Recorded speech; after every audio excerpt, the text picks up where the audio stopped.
All right. Cool. Well, hey, I appreciate everybody being here today. Thank you for coming to the presentation of the House Rules Committee's Red Tape Reduction Report. I think the whole goal of this report is to make Michigan a better state to start your business, to raise a family, and to make sure that we're making government work for the people of Michiganders, not the other way around. And the need for this report is pretty clear, because we've frankly made it cost prohibitive to build a home in our state, operate a daycare or childcare, or expand and start a business. And that has created a huge issue for our state. That's why we have a stagnant population. We rank 44th in the nation in new business creation, and we have really acute affordability crises in housing and childcare. And Michigan's wholesale, bureaucratic, regulatory, and licensing structure is out of whack, and that's why Michigan is losing as a state, and it's time to turn it around. And I think in this rules report, you're going to see some concrete proposals, ideas, and actions where we can help turn that around. And we know this need is no secret. In this report, we've heard from small businesses, some of our largest manufacturers and employers, to families across both of our peninsulas who are just trying to find ways to innovate and sustain their families in our state. And it's clear that when you cross the border into Wisconsin, Indiana, Ohio, they're doing things better than we are. We need to change. And even the governor recognized this in her 7th State of the State. She said that we need to cut red tape, and we need to overhaul the regulatory environment in our state. So the Rules Committee, hearing that, we decided to take the governor at her word and to say we are going to proactively work to provide a comprehensive review of how our state does permitting, licensing, and our overall regulatory framework. What are some ways where we can, again, take the governor at her word and look at ways we can concretely cut red tape and turn our state around in this regard? So how did we go about crafting this report? Well, a couple of things. One, we had our Rules Committee hearings starting basically right after the State of the State, having these types of conversations and discussions. And, here on the Rules Committee, we have the, Chair of Education, Reg Reform, Energy, Natural Resources. These are some of the key areas and, sectors in our state that are overregulated, over-licensed. So, from their input from their own committees and, sitting down with our committee members and with stakeholders, big and small, from all different parts of our state, we're able to really, I think, craft what is a productive report with some real concrete proposals. And I'll also say, we understand that there's divided government right now. We've had 5 bills become law right now. We have taken the report that the governor's own department, Lara, issued, and we went over it with a fine-toothed comb. And I'll say, we're probably about 75% of that report that we felt comfortable as a committee to adopt and include in our report. And I tell you what, 75% in our current political environment is pretty good. So I think there's some ways where we can work together, and I'd look forward to putting down in legislation some proposals that the governor would be comfortable signing into law. So what's the outcome? What are some of the highlights in the report? I mentioned that, again, we looked through the law report. A lot of the recommendations are things that we include in here, and that's things like reducing training hours, where we have a lot more training hours in Michigan than we have in other states. That doesn't make sense. Let's put those more in line with nationwide industry standards. Let's also make sure that it's easier for people to fulfill these training requirements, whether that's expanding their opportunities to complete those training requirements online, virtually, or knocking them all out in one set of time. That we should make it easier for people to get these licenses, not just creating new hoops and boxes for them to check. But we really thought that we needed to go farther beyond just those initial recommendations in the report, because frankly, Michigan's one of the only states in the country where we require every single sector in license to have implicit bias training. I mean, that is a relic of the DEI era that the governor herself is turning away from. So let's make sure that we go forward and look for ways, again, to eliminate needless requirements for Michiganders to practice in their field here. And, the legislature right now, we're producing this rules report, but let's make sure that these different licenses, we're reviewing the necessity for them and reviewing their efficacy on a 5-year basis. So let's have a universal license for these fees. If this license isn't providing value for the average Michigander, there's no public interest in it, then we should have a mechanism and a forcing reason for the state to look at and review these things. And, we also need to look at ways to change our licensing culture in Michigan. I mean, a state like Arizona provides universal licensing for, their state. And, for veterans, already we provide universal licensing procedures. You actually want to grow our state's population. What's a great way to do that? Say, if you are licensed in another state, you can move to Michigan and you can practice here.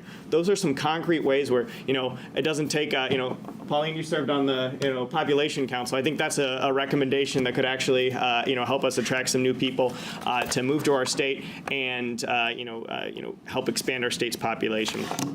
And then we have some really nonsensical licenses in our state. So you need a license to be a butter grader, you need a license to be a potato dealer, and you need a license to be a plant grower in the state of Michigan. There's no public interest in any of those. It's just a way for the state to grift off of hardworking Michiganders with an unnecessary filing fee. And those are, again, fundamental barriers to entry that are making Michigan a less competitive state. It's part of the reason we've been losing for the last 7 years. And I think that really feeds into what we need to have is an overall culture shift in our state's bureaucracy to see how can we get to a can-do culture instead of a can't-do culture. And that's frankly what it's going to require to get Michigan moving again. And again, let's look at some of the key cost drivers in our state: housing, childcare. You can talk to people all over, from Marquette down to Monroe, who talk about these two issues, making it difficult for them to make ends meet as a family. And both our housing sectors and our childcare sectors have multiple hoops and licenses and departments they have to report to that makes it confusing, complex, costly, and expensive to provide these essential and needed services and to build these types of facilities. So maybe what we need to look at in Michigan is having one-stop shops for permitting. So if I'm a child care provider, I know what one state agency I need to go to work with and engage with instead of 6 different state agencies that they have to work with right now. It's no wonder that we have such a high cost of child care in Michigan, when if you want to be a new provider, you have to work with 6 different state agencies. Same thing with housing. If we want to build new housing, we should be making it easier for these builders to build instead of having them, have conflicting requirements from one state department and another and trying to hash that out internally. That's a concrete way we can reduce and provide more access to housing in our state. And again, there are what we've seen with this permitting process, what we're seeing with our regulatory is it's just a way for the state to try and rip off Michiganders by putting more fees on them. If you are facing a ridiculous deadline, if you have a permit that in Ohio their permits take 30 days to issue and it's taking us 180 days in Michigan, if you're facing delayed permit verifications, you should get your fees refunded. That's the least we can do, and I think that'll be something to turn up the heat on our bureaucracy, help get that shift and turn it around. And let's look for the least burdensome way to regulate. Let's try to educate before we regulate. Let's try to look for ways where we can find the best possible path to empowering Michiganders and unleashing our innovation. Great example of that is with our state's building code right now. What we've seen is the Democrats in the state Senate and in the administration have wanted our state to go to the 2021 building code, which is going to add thousands and thousands of dollars on a cost for new home builds. Every $1,000 in cost that you add for building a new home, that prices out another more than 3,000 Michiganders from their ability to purchase that home. So these are some of the concrete recommendations that we've worked together with the Rules Committee. I want to thank all the members here and all the different stakeholders who provided input. I look forward to working on this and moving the ball down the field. So, you guys want to? Good. Thank you. Yeah. Any questions?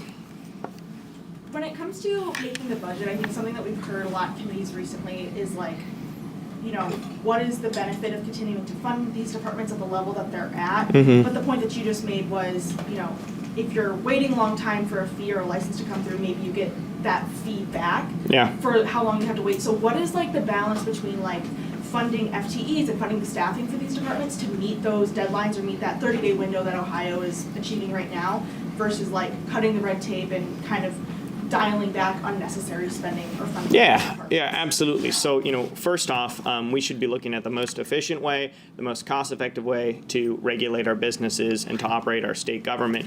And when we have hundreds of unfilled FTEs across all different departments in our state government, we don't have an FTE problem. We have a government, working for Michiganders problem.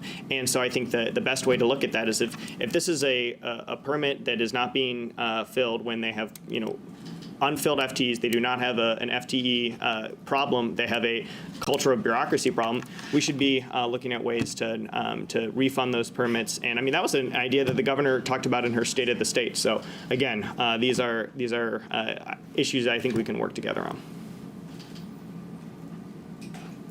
So beyond the report, what Yeah. comes next? I think what you're going to see, from this report is probably in this report there's hundreds of different bill proposals that we're going to have in there. Some of those will go to natural resources, energy, reg reform, education. I'm hoping that we have sponsors and co-sponsors across both party lines, and I think you're going to see a lot of legislative activity to put this rules report into legislation and then that legislation into law. Collaboration with the Senate? We've had some discussions with the Senate on the proposals. We've had some discussions with the governor's office as well. And I think this is one of those things where the governor talked about it in the State of the State. We've had 5 bills become law this entire session. You would hope something that the governor noted as a priority and that House Republicans are noting as a priority, you'd hope the Senate would be willing to come to the table right now.